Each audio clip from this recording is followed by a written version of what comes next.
বিসমিল্লাহির রহমানির রহিম। আসসালামু আলাইকুম ভিউয়ার্স। আমার মা কিচেন অ্যান্ড ব্লগে আপনাদের সবাইকে স্বাগতম। চলে এলাম নতুন একটি দুর্দান্ত স্বাদের ইউনিক রেসিপি নিয়ে। ভিউয়ার্স, আজকে এই মজাদার রেসিপিটি আমি মাত্র একটি ডিম দিয়ে তৈরি করেছি। তো পুরো রেসিপিটি দেখার জন্য আপনারা আমার সাথেই থাকুন, দেখতেই থাকুন। দেখতে দেখতে ইনশাল্লাহ ভালো লেগে যাবে। আর অবশ্যই ভিডিওটি দেখার শুরুতে একটি লাইক দিয়ে ভিডিওটি কন্টিনিউ করবেন। তো এই মজাদার নাস্তাটি তৈরি করার জন্য প্রথমে এখানে আমি একটি মিক্সিং বোল নিয়েছি। এখানে আমি প্রথমে একটি ব্যাটার তৈরি করে নেব। তো এর জন্য দরকার আমার 1 কাপ পরিমাণে বেসন। আমি যেসব শুকনো উপকরণ দেব এগুলো আগে আমি একটু চেলে নেব। এর জন্য আমি একটি চালনি দিয়ে প্রথমে আমি 1 কাপ পরিমাণে বেসন দিয়েছি। এরপর আমি দিয়ে দিচ্ছি 1/2 কাপ পরিমাণে কর্নফ্লাওয়ার।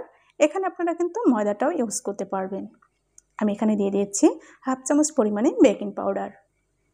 ভিউয়ার্স, আমি এখন শুকনো উপকরণগুলো একটি চামচের সাহায্যে খুব সুন্দর করে নেড়েচেড়ে এটাকে আমি চেলে নেব, যাতে কোনো প্রকার দানা না থাকে। যখন এরকম সবগুলো খুব সুন্দর করে ছাঁকনি দিয়ে মোছা হয়ে যাবে, এই পর্যায়ে অ্যাড করে দিচ্ছি 1/2 চামচ পরিমাণে হলুদের গুঁড়া, 1/2 চামচ পরিমাণে লাল মরিচের গুঁড়া। ভিউয়ার্স, আপনারা যে যেমন ঝালটা খাবেন ঠিক ততটুকুই ঝাল দিবেন। দিয়ে দিচ্ছি স্বাদ মতো লবণ, দিয়ে দিচ্ছি 1/2 চামচ পরিমাণে কালো জিরা। এরপরে আমি অ্যাড করে দিচ্ছি 1/2 চামচ পরিমাণে সাদা তিল।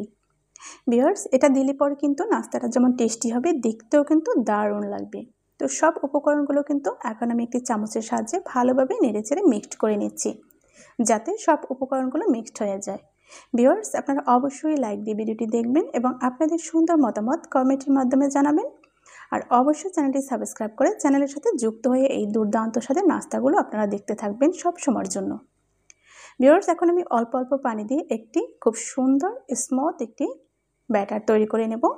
তো আপনারা একবারে পানি নিতে যাবেন না, এখানে আমি 2 থেকে 3 বার পানি দিয়ে খুব সুন্দর একটি ব্যাটার তৈরি করে নিচ্ছি। আপনারা প্রথম থেকে শেষ পর্যন্ত যদি এই রেসিপিটি ফলো করেন তবে আপনারা কিন্তু এরকম দুর্দান্ত একটি রেসিপি তৈরি করতে পারবেন। আশা করি আপনারা ভিডিওটি না টেনে সম্পূর্ণ দেখবেন। ভিউয়ার্স, আপনাদের কাছে একটি কথা না বললেই নয়, আমার কিন্তু ওয়াচ টাইম একদমই আসে না। আপনারা অনেকেই ভিডিও দেখেন, খুব সুন্দর কমেন্টও করেন, কিন্তু ওয়াচ টাইম দিচ্ছেন না। আশা করি আপনারা এই ভুলটা করবেন না, ওয়াচ টাইম দেওয়ার চেষ্টা করবেন। দেখতে পাচ্ছেন খুব সুন্দর একটি ব্যাটার কিন্তু আমি তৈরি করে নিয়েছি। ব্যাটারটা কিন্তু একদমই পারফেক্ট হয়েছে। ভিউয়ার্স, এখন আমি এখানে একটি ডিম নিয়েছি একটি বাটিতে, দেখতে পাচ্ছেন। আমি এই একটি ডিম দিয়ে কিন্তু আজকের এই খুব সুন্দর নাস্তাটি তৈরি করে নেব। তো দিয়ে দিচ্ছি স্বাদ মতো লবণ। এখন আমি একটি চামচের সাহায্যে ডিমটাকে খুব সুন্দর করে ফেটিয়ে নেব। ভিউয়ার্স, যদি আপনারা বিকেলে যে কোনো নাস্তা ইউনিক বা মুখরোচক তৈরি করতে চান তবে একটি ডিম থাকলে কিন্তু যথেষ্ট। এগুলো কিন্তু ঘরে থাকা উপকরণ দিয়ে তৈরি করা যায়। তো ডিমটা আমার একদমই ফাটানো হয়ে গেছে। চুলায় আমি একটি, দেখতেই পাচ্ছেন, তাওয়া বসিয়ে একটুখানি রান্নার রেগুলার সয়াবিন তেল দিয়ে দিয়েছি। আর এর মধ্যে আমি ডিমটাকে ছেড়ে দিয়ে উল্টে পাল্টে ঠিক 1 মিনিটের মতো ভেজে নিয়েছি। এটাকে অতিরিক্ত কড়া করে কিন্তু ভাজার কোনো প্রয়োজন নেই।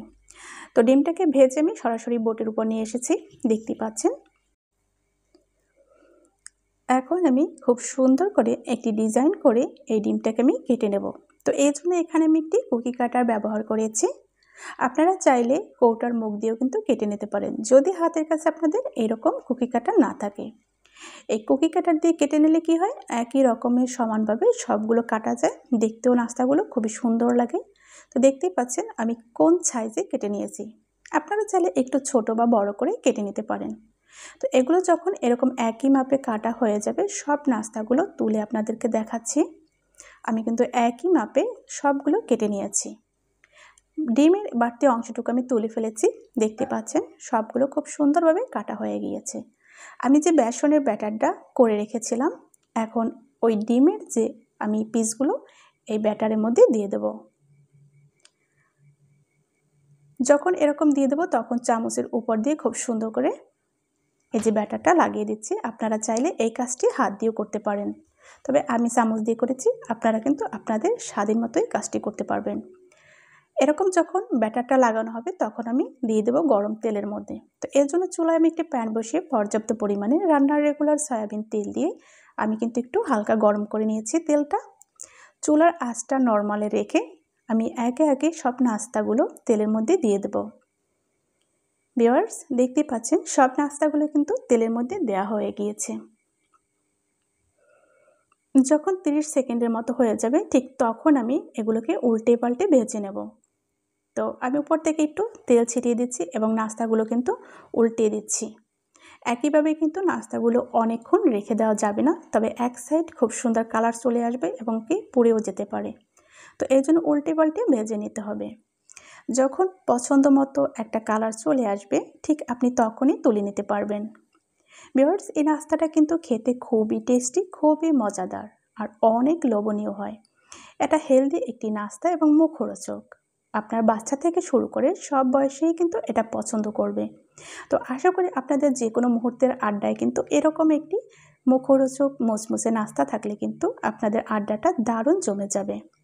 তো আপনারা যারা আমার চ্যানেলটিকে সাবস্ক্রাইব করেছেন আপনাদেরকে অসংখ্য ধন্যবাদ।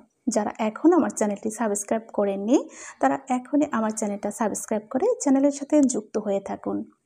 নেড়েচেড়ে আমি ভেজে নিয়েছি 4 থেকে 5 মিনিটের মতো। যখন এরকম খুব সুন্দর একটা কালার চলে এসেছে এবং মুচমুচে হয়েছে, আমি একটি ছাঁকনি দিয়ে কিন্তু তেল ঝরিয়ে এই নাস্তাগুলো তুলে নিচ্ছি। আমি সবই নাস্তাগুলো তুলে নেব এবং এরপরে আপনাদেরকে ফাইনালি আমি সার্ভ করে দেখিয়ে দেবো নাস্তাগুলো কতটা সুন্দর হয়েছে। দেখতে পাচ্ছেন কতটা ফুলকো হয়েছে। তো চলুন দেখা যাক ফাইনাল লুকটা। ভিউয়ার্স, তো দেখতেই পাচ্ছেন কত সুন্দর দেখাচ্ছে। আপনাদেরকে আমি ফাইনালি সার্ভ করে দেখিয়ে দিলাম। আপনারা যারা এতক্ষণ ভিডিওটা ধৈর্য ধরে দেখেছেন আপনাদেরকে অসংখ্য অসংখ্য ধন্যবাদ। আপনারা চাইলে আমার পুরো চ্যানেলটি কিন্তু ভিজিট করতে পারেন। এরকম দুর্দান্ত নাস্তার রেসিপি এবং রান্নার রেসিপি দেওয়া রয়েছে আমার চ্যানেলে, খুবই সহজে এবং খুবই সহজ উপকরণে। আশা করি আপনাদের ভালো লাগবে। আজকের ভিডিও আশা করি আপনারা অনেক বেশি এনজয় করেছেন। ভিউয়ার্স, সবার মাঝে বেশি বেশি করে শেয়ার করে দেবেন আর অবশ্যই লাইক দিতে ভুল করবেন না। আপনার একটি লাইক আমার কাছে অনেক বেশি গুরুত্ব, অনেক বেশি মূল্যবান। তো সেক্ষেত্রে অবশ্যই একটি লাইক দেবেন। তো আজ এ পর্যন্তই। দেখা হবে আগামীতে নতুন কোনো রেসিপির সাথে, নতুন কোনো ভিডিওর সাথে। সে পর্যন্ত সবাই ভালো থাকুন, সুস্থ থাকুন। আল্লাহ হাফিজ। আসসালামু আলাইকুম ওয়া রাহমাতুল্লাহি ওয়া বারাকাতুহু।